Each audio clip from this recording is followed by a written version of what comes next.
Welcome, Pewter Report readers, viewers, and listeners to a brand new edition of the Pewter Report podcast, energized by Celsius, the official energy drink of pewterreport.com.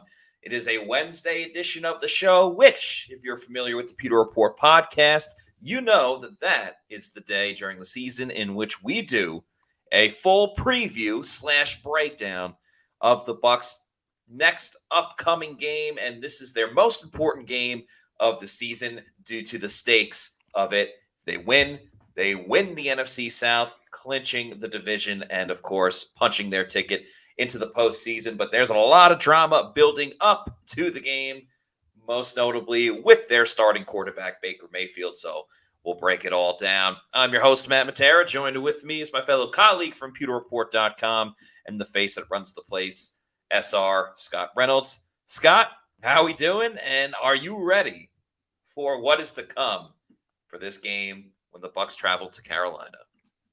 Yeah, this is a game that really has a lot of intrigue in it. This is not going to be a slam dunk. And I think the reason why is because of Baker Mayfield's injury, right? So I'm a little concerned about this game.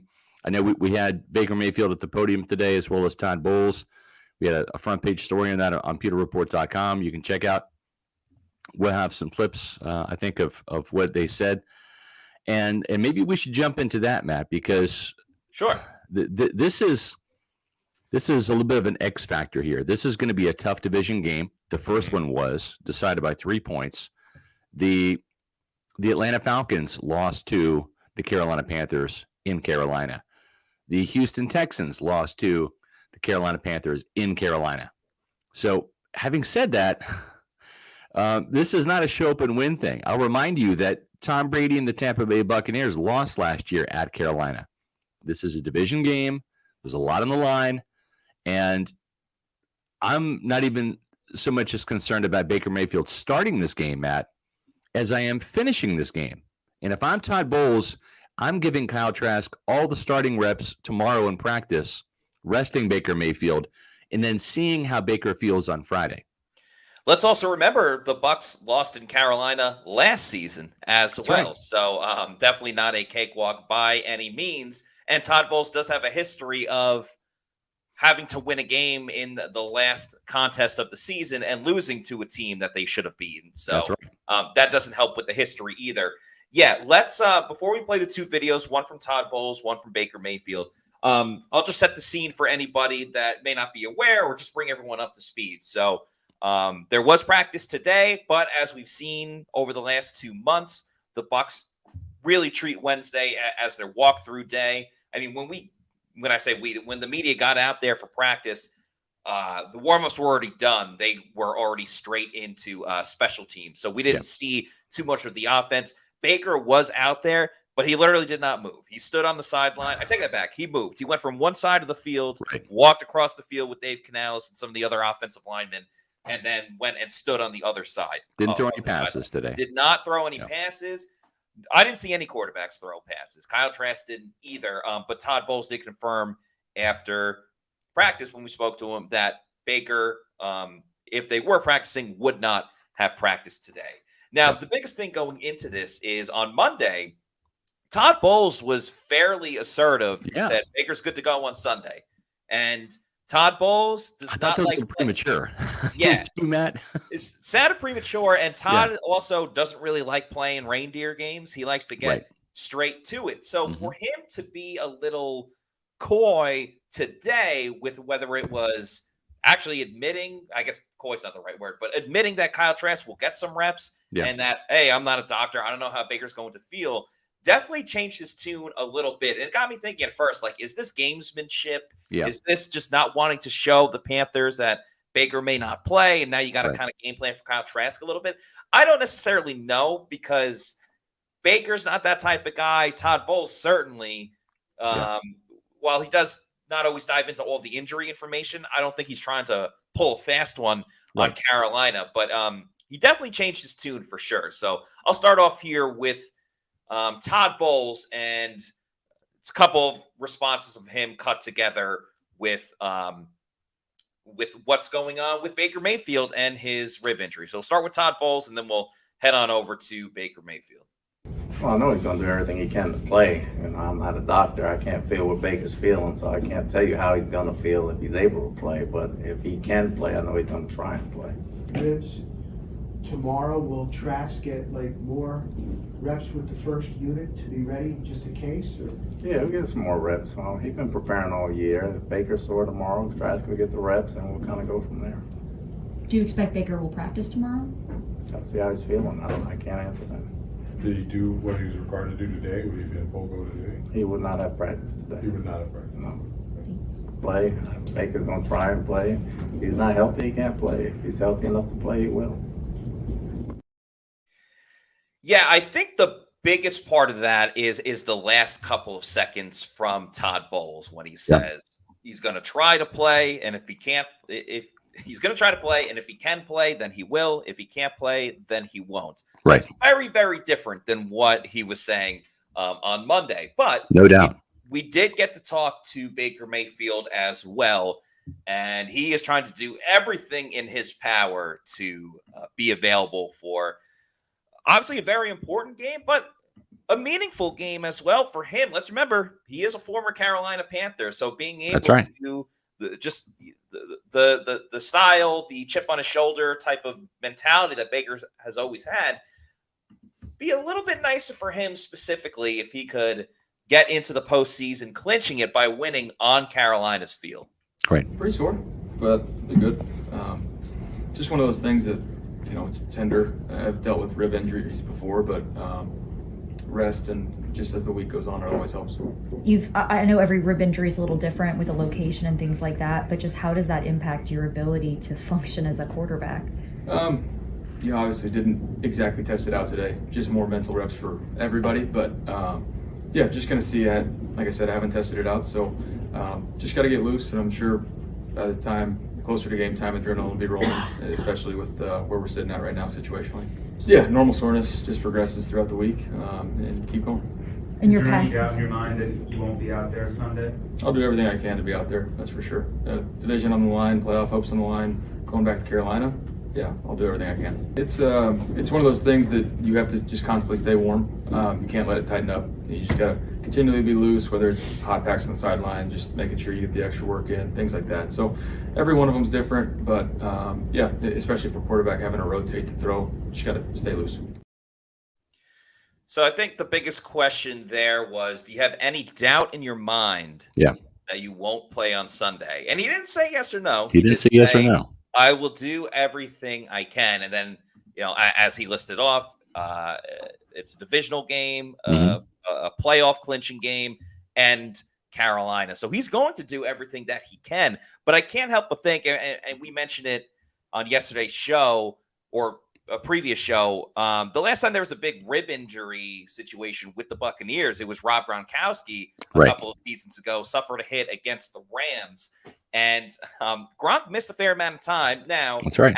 As our colleague Jenna Lane had kind of said in one of her questions in that video about not every rib injury is the same, I can't help but think, I remember we were all talking to Gronk a couple of weeks after he came back from an injury, from his rib injury, and he was describing the pain.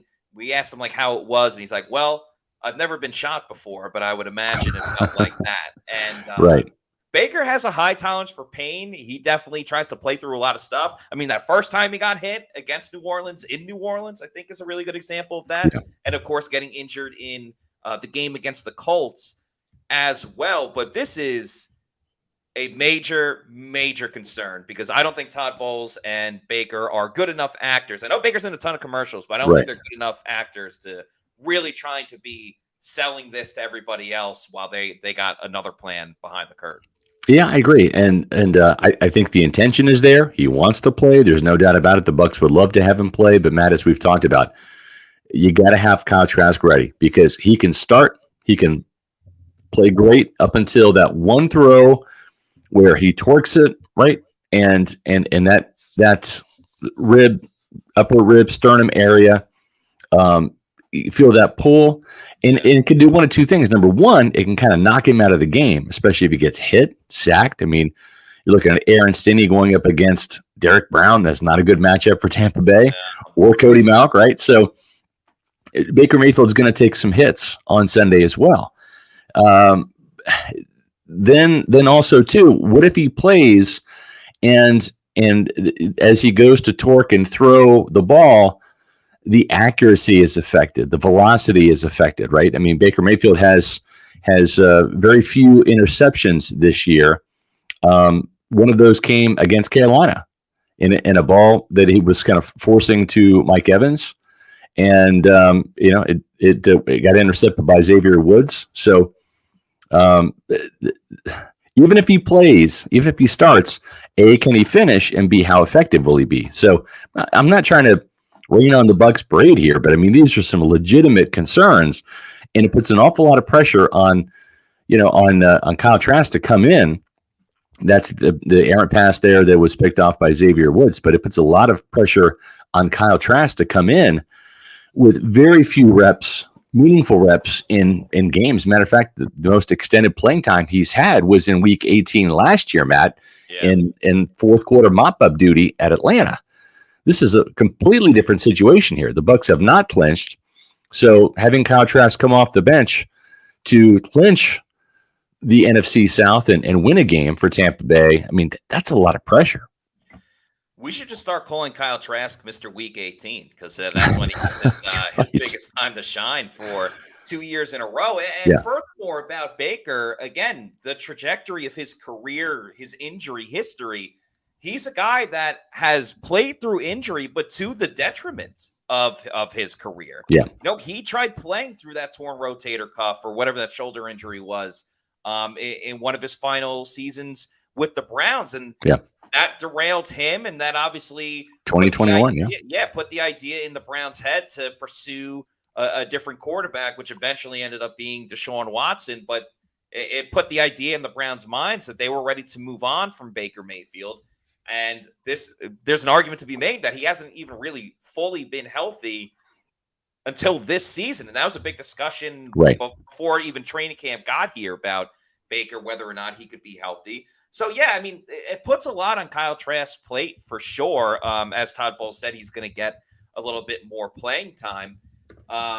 It's just so crazy because this year has been the year of the backup quarterbacks. I mean, you look around the league, and there are a lot of announcements today, and obviously this is because teams have clinched. Sure. Patrick Mahomes not playing, Lamar Jackson not playing. Yeah, exactly. We're going to see Blaine Gabbert, which I know, Scott. Amen to that. We're going to see Carson Wentz play for the LA Rams. So a lot versus Sam Darnold. Sam Darnold. Yeah. Plenty of those in the mix. Now, Kyle Trask goes back to day one.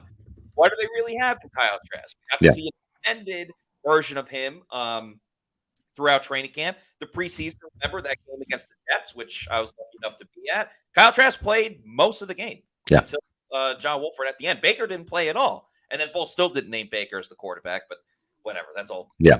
So, you would think, and especially what helps the Bucs in this situation is the Jaguars just did it last week. Back Trevor Lawrence did not play, and they shut out Carolina. Yeah. And they put up over 20 points. So you would think that the Bucs, even though Kyle Trask hasn't played this season outside of briefly in Indianapolis, that they should still be able to get the job done. But anytime you hear that your starting quarterback is not playing because of injury, I don't care that Mike Evans is your top wide receiver. I don't care that you got a budding star running back in Rashad White or Chris Godwin who's turned it on as of late. That's a scary, scary sentiment going into this game. It really is. Cannot play. And the last point I want to make is this is going to be on Todd Bowles a little bit more. We know Todd is a player's guy, keeps the whole group together. Right. Todd may have to step in and say, Baker, we love you.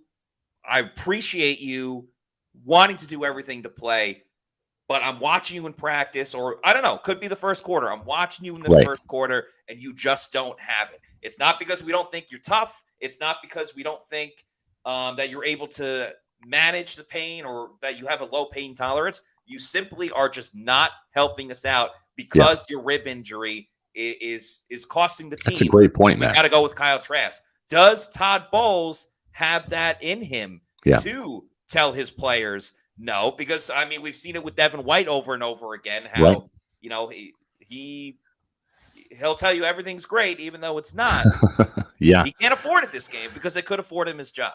that's right. And you only get on average about 12 offensive possessions per game, right? And that's essentially meaning 12 series, and sometimes one of those is if a team scores right before halftime and you get the ball back with 30 seconds left, that's one of your 12 possessions, right? I mean, so it's generally speaking about 10, but on average it's about 12, and you got to make them count. The other thing too, and that was a great point, Matt, what you said about Baker Mayfield, about knowing, reading the game, and Todd Bowles, he's got to take some inventory. How is Baker doing? What's his completion percentage? Does he have enough mustard on the ball?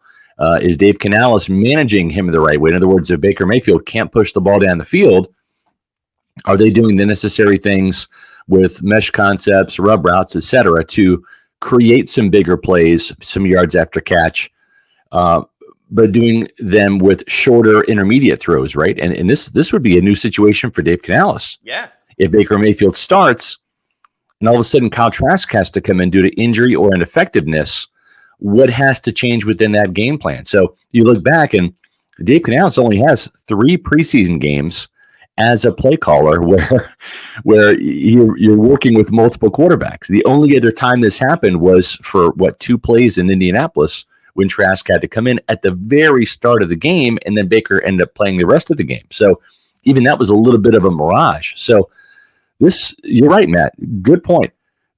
This is going to really fall on Dave Canales to manage the situation the right way, and Todd Bowles to determine how effective Baker Mayfield is if he can play, and then if Todd Bowles or Dave Canales say, Kyle Trask, we got to put you in, how does Canales manage that, and what plays does he go to, and what plays does he avoid because of Trask's inexperience?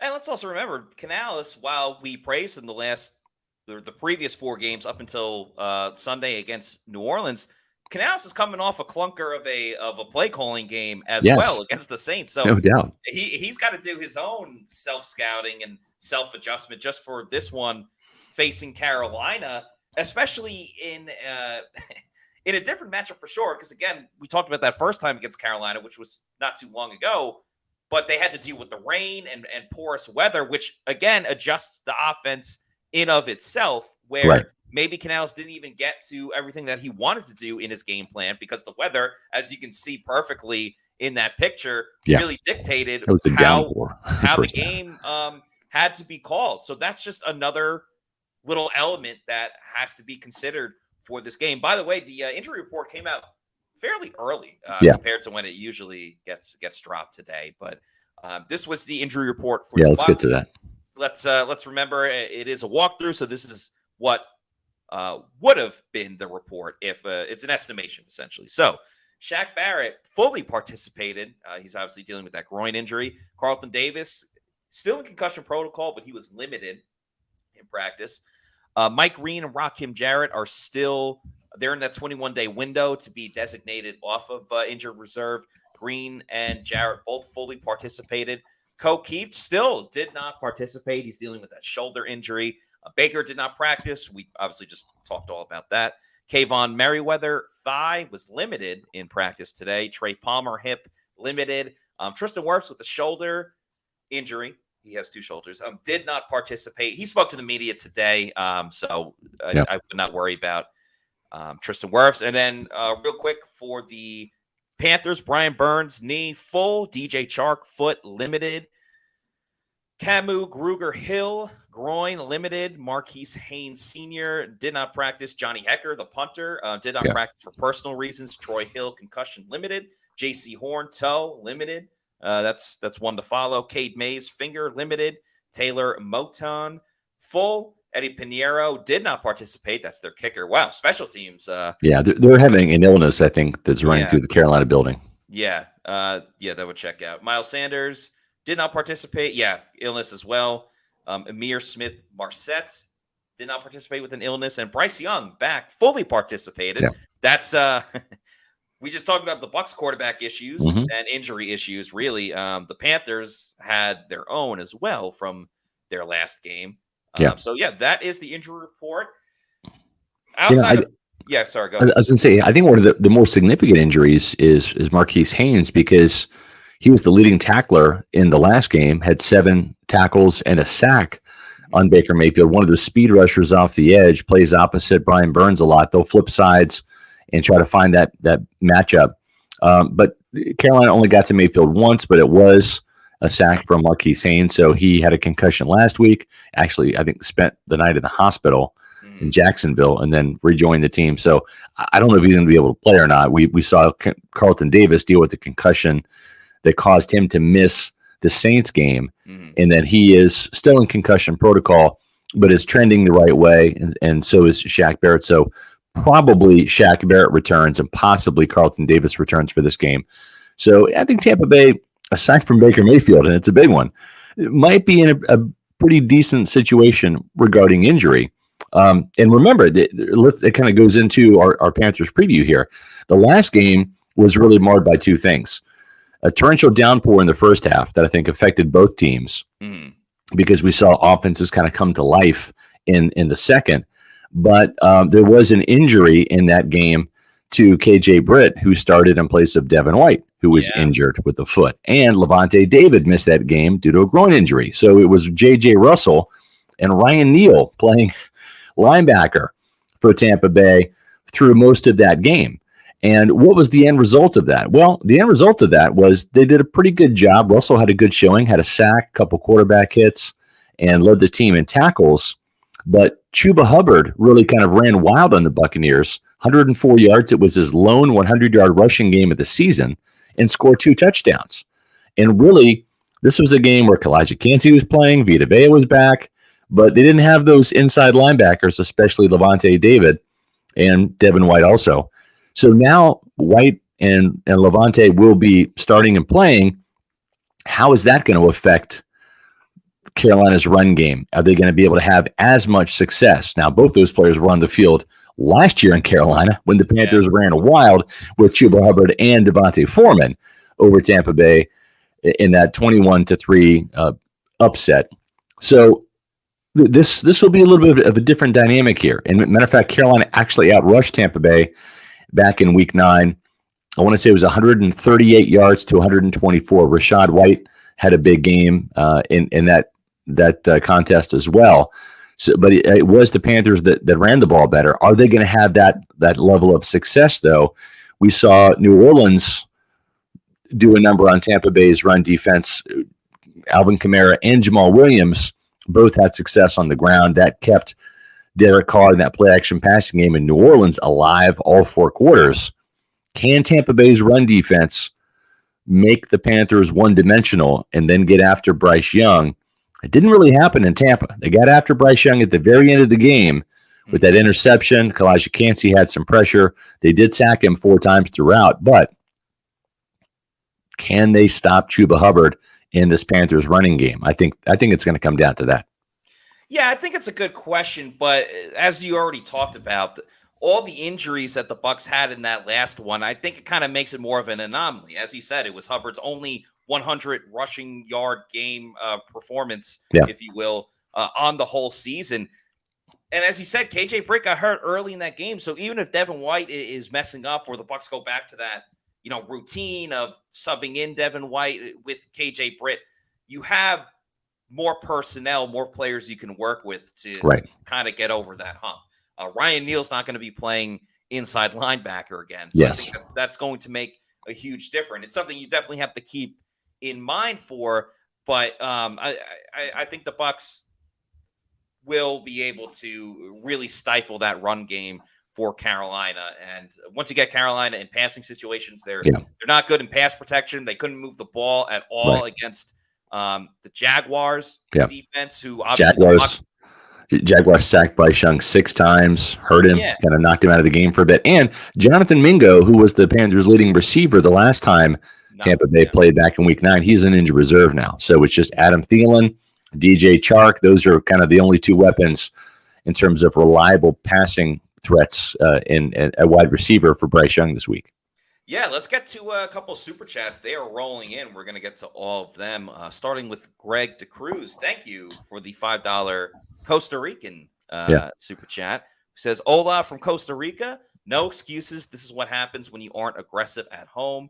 Win or walk the plank. I like keeping it pirate themed. And yeah, that was a little bit of a discussion today in the locker room is how do you make sure that you guys come out with emphasis and a little bit of a spark, because that was exactly what Todd Bowles had to say as well after the game, that they were in a haze, which I don't understand how you're in a haze when you have a chance to win the division and go to the postseason for the third time in a row, which would really, for Todd Bowles, having it 2 years in a row and a winning record would really be a feather in his cap. So no doubt, get these guys ready is really just, it's very questionable to say the least. And maybe they do need that little extra, hey, like there are major consequences if you do not win on Sunday. That well, the consequences are going to be going home, and that's actually the title of tomorrow's show.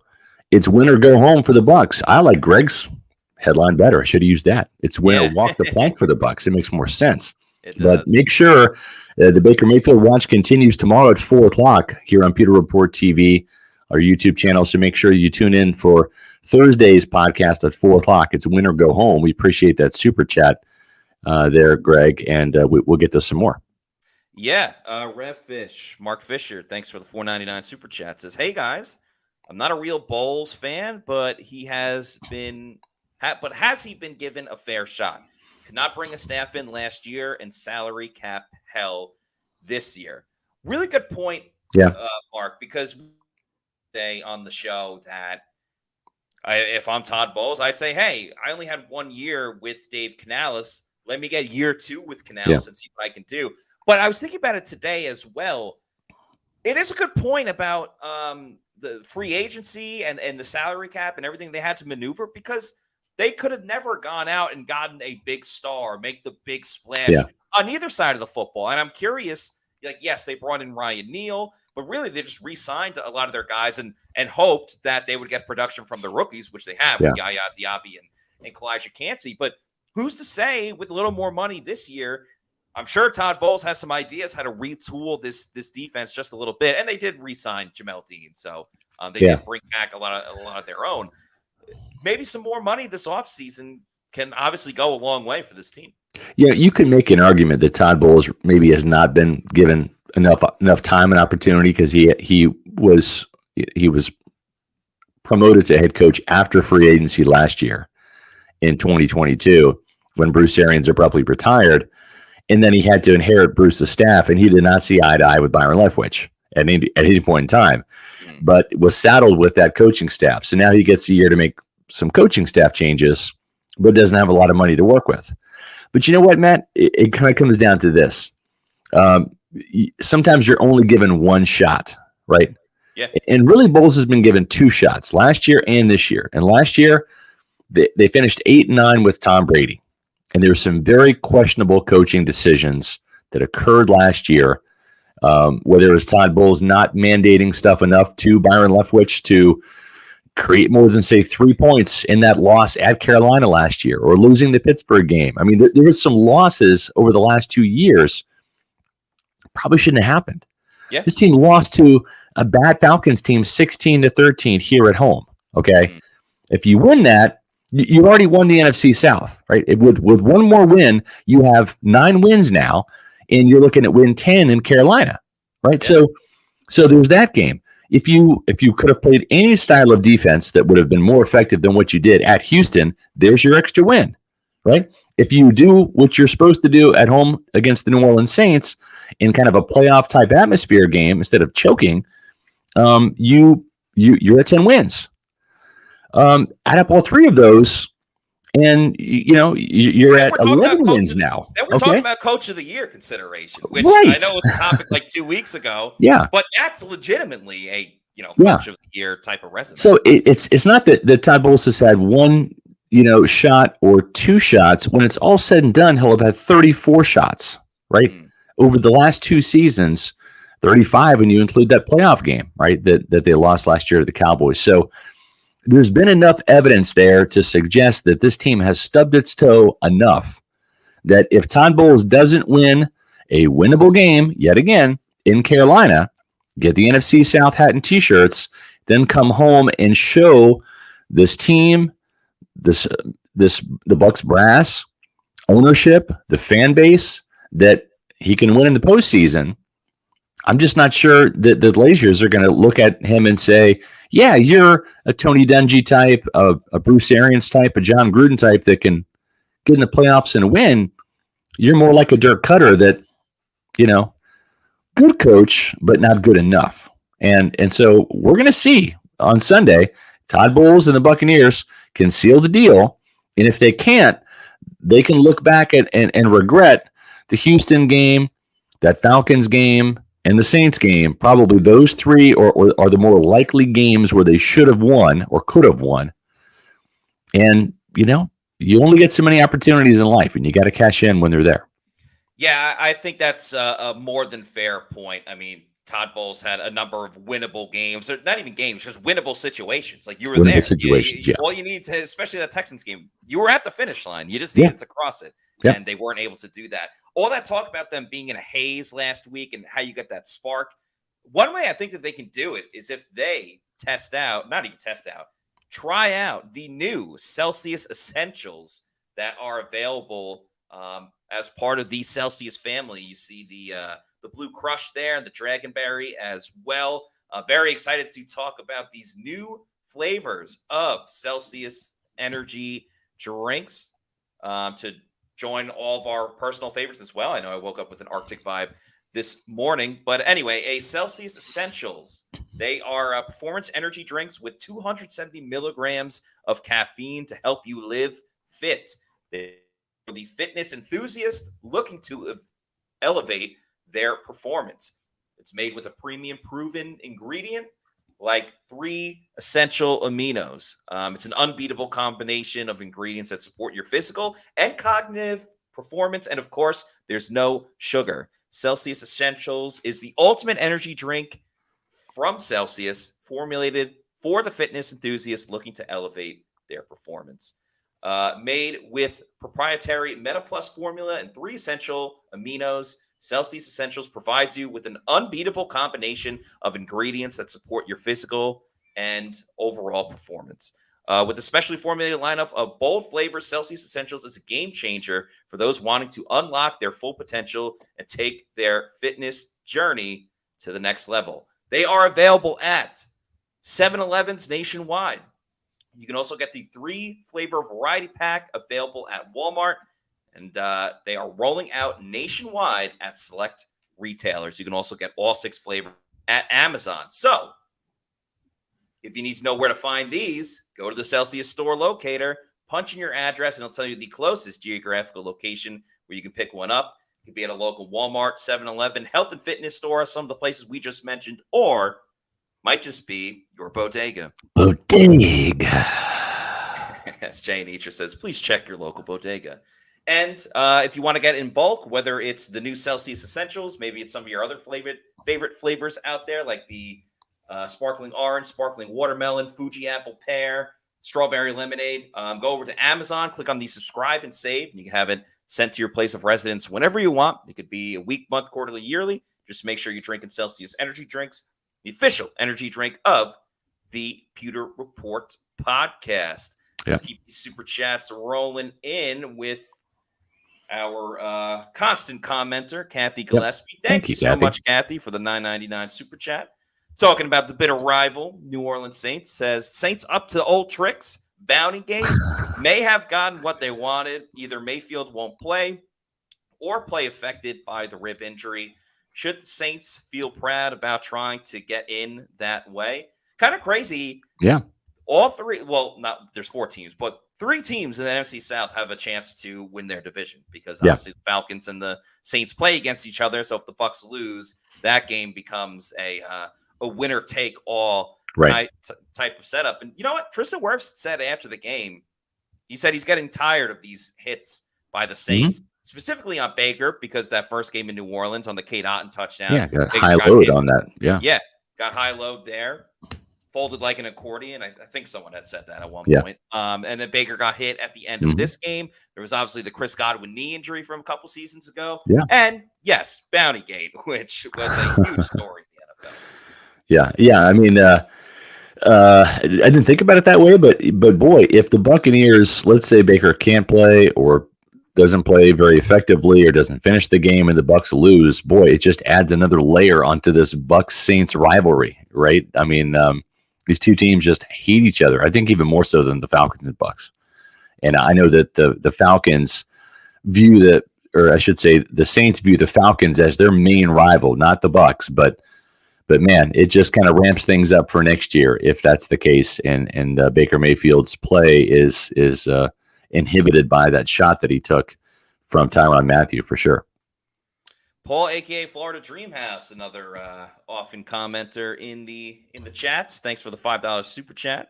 Thank you. Says Baker can be his own worst enemy. Trying to play through an injury in 2021 changed his career trajectory horribly until this season. Yeah, I mean, Baker is very headstrong, and I do think there are good qualities with that, but this would be one of the negative qualities. I hope we don't get to that point, but I do see a situation where it becomes not a power struggle, but kind of a wrestling match between Todd Bowles and, to a degree, Dave Canales and Baker on what's best for the team, and can Baker go? Is Baker actually helping this team? Or is Kyle Trask, just based on injury, not on performance, but based on injury, if Kyle Trask is the right move? Because we know Baker's going to want to play. You could see it in the way that he answered stuff today. Yeah. Baker wants in, but I don't know if his body will allow him.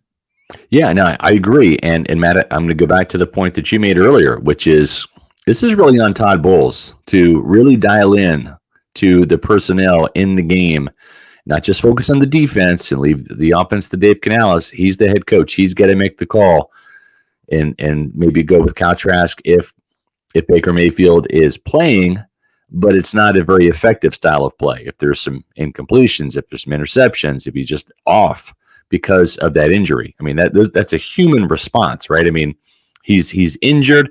That's going to affect that torque and throwing motion unless he just rapidly heals. But then again, one more hit on a sack or a QB hit can re-aggravate or re-injure that upper rib and sternum area. So we shall see. You know, I tell you what, I love you guys when you guys get all excited about Celsius with your bodega comments. That's why I do it for you guys, and it's why we enjoy it.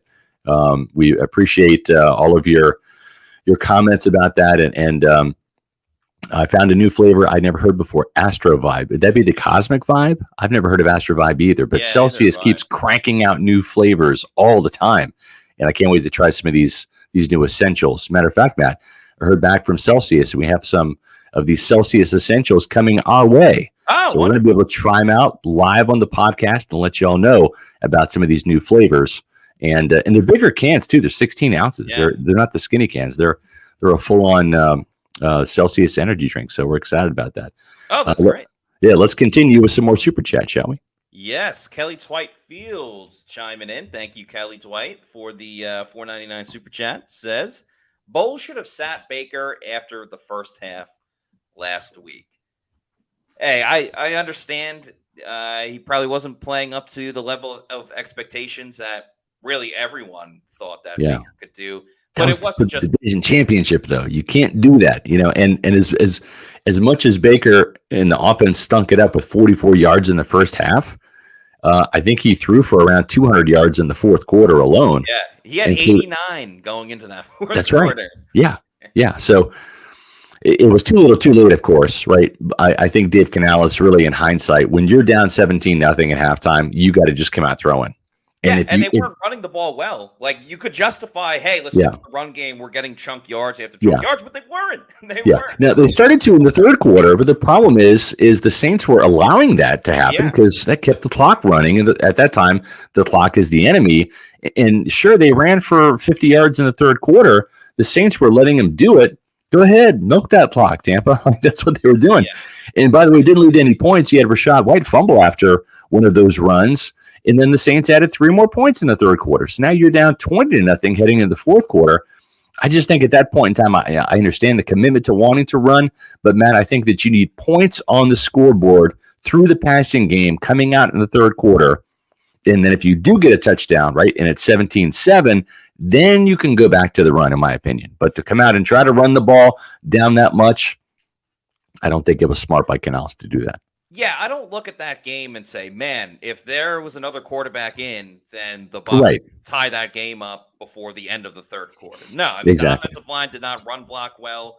As you said, Rashad White fumbled. Kate Otten had a terrible game. He had multiple drops and very, very poor blocking. So it was not just Baker Mayfield. I agree.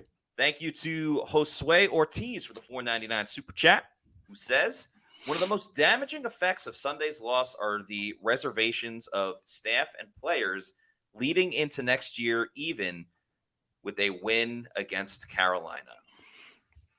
Yeah, I mean, if you don't like Todd Bowles and you're not a fan of Dave Canales, if they win on Sunday, it certainly increases their chances of sticking around, especially if they win a home playoff game. So, I'm curious. We're not going to do a poll, but I would almost love to see the results of one about, would you rather this team lose on Sunday and just have a head coaching change and coordinator change and new people, new voices, new systems come in. Todd Bowles has been here since 2019 as a defensive coordinator, then as a head coach. And honestly, Matt, you said it yesterday. I mean, the defense has regressed this year. They're not playing well. So I don't know that he should be given any grace if this team loses on Sunday. There's certainly, I think, going to be a regime change here in Tampa. But I don't know. I mean, I think the Pewter people, Bucs fans, some may think the Bucs are going to win on Sunday. Some may think that the Bucs are going to lose on Sunday. Either way, if you feel strong enough about it, maybe you want to bet on it over at mybookie.ag using the promo code Pewter. That's PEWTER. If you found a $100 bill on the ground, you wouldn't walk past it. So don't pass up a chance at easy money with MyBookie. MyBookie.ag has the biggest online selection of odds and contests to fill all your sports betting needs anytime, anywhere. So you can turn that sports knowledge into cash in your wallet. Bet on the NFL, the College Football National Championship game that's coming up on Monday, and play for a share of big cash prizes in the weekly blackjack tournaments. If you've been waiting for the right time to get in on the action, that time is now. Make your winning move today. Sign up at MyBookie using the promo code Pewter, that's PEWTER, claim your deposit match redeemable up to $1,000. So that is just free money in your MyBookie bank account. Absolutely free. So even if you learn from Plant City Math, you know that is a heck of a deal. One more time, that promo code is Pewter, PEWTER, to claim your bonus. Experience the thrill of sports betting right from the comfort of your own home. So bet anything, anytime, anywhere with MyBookie. Also check out their online casino for all the fun games that they have in store. They got roulette, blackjack, different card games, all that fun stuff over at MyBookie. Moving on, super chats. We got Brutal as Bucs. Thank you for the $4.99 super chat. He says, this seems like a PR move by Baker's camp. If he loses, he's injured. If he wins, he's tough and gritty. I know. BS, trash play if he's actually injured. No. This isn't a PR move at all. I mean, this team wants to re-sign Baker Mayfield. I really think they do, and it depends on who the head coach is, because Jason Light's not going to sign a quarterback that a new coach, if Todd Bowles were to get fired, doesn't want to have under center. So there's that. I don't think that Baker Mayfield has to prove anything. He's either going to be healthy enough to play or he's not. And if he tries to go and can't go, then I think that's probably better than not playing at all or opting out of the game. So if he can't play, I think it's legitimate. I don't think there's any PR stunt to this at all. I think it's either going to be he's going to be healthy enough to give it a go and see what happens, or he just simply is not able to throw the ball within a velocity and accuracy and practice to make either him or Todd Bowles and Dave Canales feel good about starting him on Sunday. Yeah, Baker's a very old school guy. I mean, if I was his agency, I'd probably be like, hey, see what he's doing playing injured? Like, this guy's all about the team. Because again, he pulled this in back in the day with Cleveland and tried to play through the injury where it would have been way easier for him just to sit out. Right. That's just not his style. He's a big time grip and rip it, bear and grin it type of player. And again, he could have done it this season too, after New Orleans or after the Colts game. But I just think more than anything else, he loves football and he loves his teammates. He wants to play for the guys next to him and make the playoffs with this team and celebrate with this team. So I don't think it's a PR stunt at all. I don't think it's an excuse. As Timothy Fitzgerald says with the $2 super chat, thank you, Timothy. Baker played 2 games with cracked ribs in 2020. Listen, he's not the best player of all time, but he's just a football player. He is tough. He likes the physicality of the game. And why would I know Todd Bowles, again, will be there for his players. Why would Todd Bowles lie and give into this PR stunt? Yeah. With Baker Mayfield. That doesn't really add up either. I think the rib injury happened in 2020 against the Colts, and the next game they lost 38-7 to the Pittsburgh Steelers at Pittsburgh. Mayfield only threw for 119 yards in that game. And then they did beat the Bengals at Cincinnati 37-34. Mayfield threw for 297 yards in that shootout back in 2020, but then they lost the next game at Las Vegas 16-6. Mayfield had 122 yards. So played well enough in one game to get a victory, but then in a couple other games did not play well at all in terms of throwing the ball for yardage, and they lost. So we'll see what happens on Sunday. It's certainly going to be interesting, and it's an interesting time of year to buy a home. And if you're looking to buy a home, well, there's only one place to turn, and you know who that is. It's Eric Gross and the Eric Gross Group. Eric Gross is the official realtor of Pewter Report, and the Eric Gross Group is a fantastic organization that can help you buy or sell your house, and they can do it whether you're in the state of Florida or not. We have a lot of people moving into Florida, and he can help you sell your house where you are, as well as find a house here in the Tampa Bay area or across the state, and vice versa. If you're moving around the state or you're leaving Florida, he can help on both ends of the transaction because he's part of the eXp Realty Group. And they've got 85,000 agents across the country in a big network that can help you turn your dream of buying and selling a home into a reality. Their clients are not just transactions. They're lifelong friendships. Eric is a very personable guy. He's a Tampa Bay fan, so let it start there. He's also a Pewter Report reader and viewer of the Pewter Report podcasts. He's a Tampa native that knows this area like the back of his hand. His father was stationed at MacDill Air Force Base. So there's a lot going for you when you sign or draft or trade for Eric. However you want him on your team, get him on your team when it comes to real estate. Check out his website, housesnfla.com. It's a great website.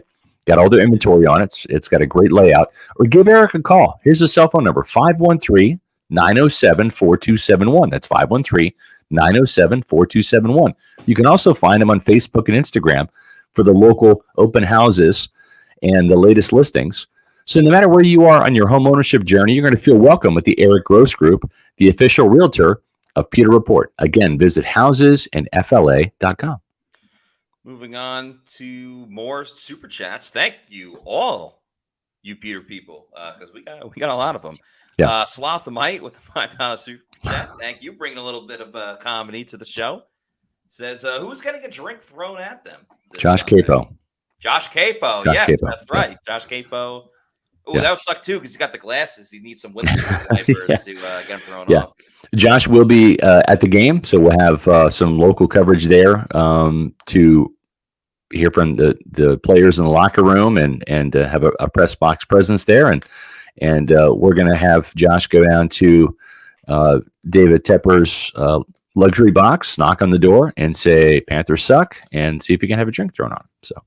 Yeah, what did he get fined? Like $300,000 or something like that? Yeah. Well, I mean, it's that's nothing. it's like $3 to a billionaire. So yeah, crazy. Yeah, honestly, I think I have a problem with that. I think it should have been like way more money, like $1 million at least. And what I blame Dave Tepper for is, one, if you're worth Being $1 an billion, asshole. well, yes, but if you're worth over $1 billion, like, you're gonna get angry of what probably a drunk fan is yelling at you. Yeah.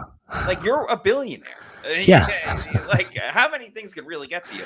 Two, if you are a billionaire, you got to surround yourself with people. You got to have a fall guy. You got to have Right. someone else throw that drink. Because then you can just say, hey, I'm disappointed in my friend, my employee that did that, and they will Exactly. see ramifications within the organization, which behind the scenes probably like, hey, man, good job. High five. Exactly. But, you know, you got to have a fall guy. That's it. I agree. Anyway, Paul Poen, thank you for the $1.99 super chat. Is it true Dalvin Cook is trying to join the team? The reports are that Dalvin Cook wants to sign with the team that is going to the postseason and, potentially make the Super Bowl. The Bucs are not guaranteed to even get into the playoffs. Right. And I think there are a lot other better options for Dalvin Cook. Yeah. And if you're the Bucs, at best, I would put him at running back 3. So I don't really see the he probably wants to sign with Miami. He's a Florida guy to begin with, right? So I would say if he had his choice, probably Miami or Jacksonville over Tampa Bay in that situation. Yeah, absolutely. Thank you for the $4.99 super chat. Says, why can't this offensive coordinator sequence play calls? Why are you trying to keep running it into a 7-man box? Yeah, that was a big time conundrum because it was. Canales was feeling it. Those last 2 games prior, and he even said in his press conference the week before, like, I don't go in saying we have to run the ball, we have to run the ball, and then that's all he did, even down 17-0. That is an in-game adjustment that I would like to see, and not necessarily just pull back from running, just read the room. You're down 17 points. You can't continue to stick with the game plan. There are other times where that patience is paid off with Dave Canales, that's right. But that was not the opportunity to stick with the game plan. You have to alter the game plan in the situation, and they did. Well said. No, I agree. And I think that the game plan can't be we're going to do the same thing against Carolina we did last time. And I think that's kind of what the Bucs tried to do against the Saints. And it didn't really work out that way at all. 26 points on the board up in New Orleans and nothing. A lot of that was helped by turnovers. And that's another big storyline of just this Bucs team is if the defense gets turnovers, typically they play well and can put points on the board. But when they don't in that situation, it clearly obviously impacted the game. Also didn't help that the Bucs turned the ball over 4 times too. And Carolina does not do a good job taking the ball away. Right. But the last time they played, one of the reasons why it was so close is because the turnover margin was tied 1-1. Yep. So Tampa Bay has got to do a better job protecting the ball. They can't turn it over 4 times. They got to get some takeaways in Carolina. Otherwise, they will lose. Mike Wells with a $10 super chat. Thanks, Mike. Says, always enjoy the show, Matt and Scott. Thank you. Scott, thank you so much. Scott, being a defensive guy and how inconsistent the defense has been, do you think Light really overhauls that side of the ball? Yeah, I do. Not personnel-wise. I mean, I think Yaya Diaby, Anthony Nelson, those are some guys that are going to stay. Obviously, Joe Tryon-Shoyinka will have his final contract year next year. Probably sticks around unless they really add to the room, and then they just need a roster spot at outside linebacker. They might try to trade him or something, in the off season or training camps, something to that degree, preseason maybe. Vita Vea and Kalijah Kancey are your starters, whether you're in a 3-4 or a 4-3 scheme. They like Zion McCollum. Obviously, Antoine Winfield Jr. is a star. Levante David has played in a 3-4 and a 4-3. So I think Jason Light has drafted really good defensive players that can fit as either 4-3 or 3-4 scheme players on the defensive side. So I think that gives the team some flexibility. They're not beholden to a 3-4. So if they want to go in a different direction with the head coach, probably an offensive-minded guy, they would bring in a different defensive coordinator. They have the personnel to play either scheme, 3-4 or 4-3. Yeah, well put. Appreciate Ryan Giles for the $4.99 super chat. Says that the fans are nervous about Trask playing this weekend. I can't imagine how the coaches must feel with their jobs potentially on the line. Yeah, I mean, they are putting their trust in the hands of Kyle Trask at quarterback if Baker Mayfield cannot go, which is not a guarantee. But it's a little bit risque, but they get paid a lot of money to get these guys going and to be successful. So Lucas Pettis with a $1.99 super chat. The biggest problem has to be the pass rush, right? Yeah, the Bucs did sack Bryce Young 4 times. If you remember on that last interception, the only interception he threw, but towards the end of the game, that Antoine Winfield Jr. clinched the victory for the Buccaneers. Elijah Cansey was in hot pursuit of Bryce Young. You contrast that to last week's game. They did not have a single quarterback hit on Derek Carr, not one. The only sack in that game was for Marquise Watts chasing Derek Carr out of bounds, and he couldn't throw the ball fast enough to have it be an incompletion. So Marquise Watts' first sack didn't even touch the guy. So, yeah, I would definitely say that is an area they've got to have production, and Shaq Barrett looks like he'll be back this week to help out. Yeah, excuse me. And for me, it's not even the pass rush. It's getting the pass rush with your defensive front, with 4 guys, maybe a 5th guy. Because the problem is Bowles can blitz all day. If the team picks it up, it's a lot of one-on-one opportunities for the receivers and tight ends, and that's usually leaves someone open. So just being able to get a pass rush with their D tackles and outside linebackers and have more people drop back in coverage, I think would really go a long way, but they haven't proven to show that. Meets McGee with a $10 super chat. Thank you, Meets McGee. Says, Tristan's post-game interview, he seemed very pissed. Who are these players not coming with the energy in these games? Baker's mentioned it before, and I believe Brady had issues. That's a problem. I don't think it was so much energy. I remember looking at the team, and I thought it was too loose. I thought it was just a little too, lackadaisical, too loose, too much dancing in the pregame. And I'm not trying to be like, old man yells at clouds or anything like that, but it seemed like it was just too loose, little too show up and win. We got this. It's our day, rather than locked in, stone cold killer mentality. And sometimes it pays to be loose as opposed to being tight. But I'm not saying be tight. I'm just saying be focused. And I think that's where the issue was for the Buccaneers on Sunday, was they came out a little too loose.